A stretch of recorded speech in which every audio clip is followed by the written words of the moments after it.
Basil is in season, so I just harvested a bunch and I am going to make a batch of pesto that I'm going to turn into a delicious pesto pasta salad.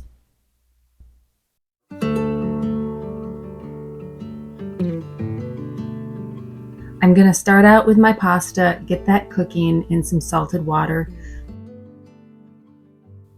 I prefer whole grain pasta, whole wheat pasta for just about anything that I do with pasta. And I also prefer these little twisty shapes when it comes to a pasta salad, just because it holds on to the flavor a little bit better. Whatever pasta you choose, just cook it according to the package instructions. Rinse it off with some cold water to stop the cooking so that the pasta doesn't get mushy. And then I'm just putting it in a bowl, drizzling a little olive oil over top just so that it doesn't stick together too much. And then I'm just going to cover the bowl and stick this in the fridge and let the pasta continue to cool down even more while I move on to making the pesto.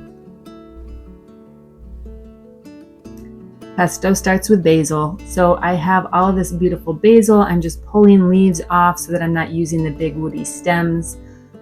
You could use other herbs. I have seen people make parsley pesto and cilantro pesto, but to me, if you use another herb other than basil, you're making something different, more like a chimichurri than an actual pesto. This comes together pretty quick in the food processor. I'm just starting with a clove of garlic. Then I'm going to add in some walnuts. Now, typically pesto calls for pine nuts, but pine nuts are expensive and I feel like you really don't taste it all that much. So use something cheaper or just skip the nuts altogether. And then about a half a cup of grated Parmesan, some salt, pepper, and then I'm going to take part of my basil, stick it in here and get the grinding going. So overall, I probably have 2 or 3 good handfuls of basil. Again, measurements are kind of, wishy-washy here. It all depends on how much pesto you want to make. So I get that started, then I'm just going to add in the rest of the basil. Process it all together so you get like a small crumb. And then once it's all ground together, I just drizzle in olive oil until I get the consistency that I want.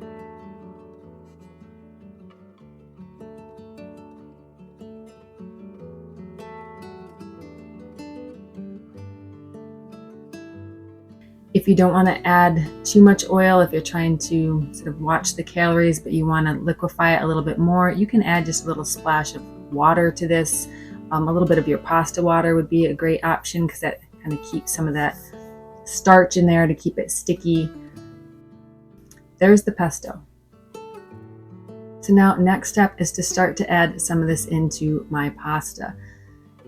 I start with just a small amount, stir it around a little bit until the pasta starts to get coated. And then I'm actually going to add just a little dollop of mayo, which sounds a little bit weird, but I was looking at recipes online, just trying to get ideas of what people like to do with their pesto pasta salad.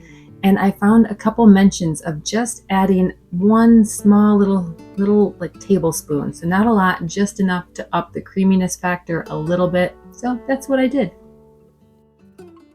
And then to this pasta salad, I'm adding a bunch of tomatoes.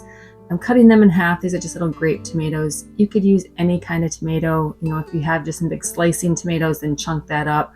If you have cherry tomatoes, if you have like a different color of tomatoes, you get it, right? Use whatever you have on hand and whatever you like. And then really simply add as much as you want. Like I added a certain amount and then thought, no, I think it looks like it needs a little bit more red in here. It just didn't quite look like enough, so I did a few more. Stir that all together, and then lastly I have these little mozzarella pearls that I'm adding.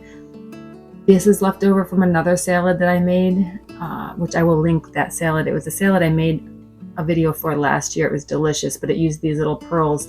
So I had some left and that's what I put in here. I would have liked more. If I had more, I would have used more, but that's it. Here's this delicious summer salad. I hope you'll give it a try.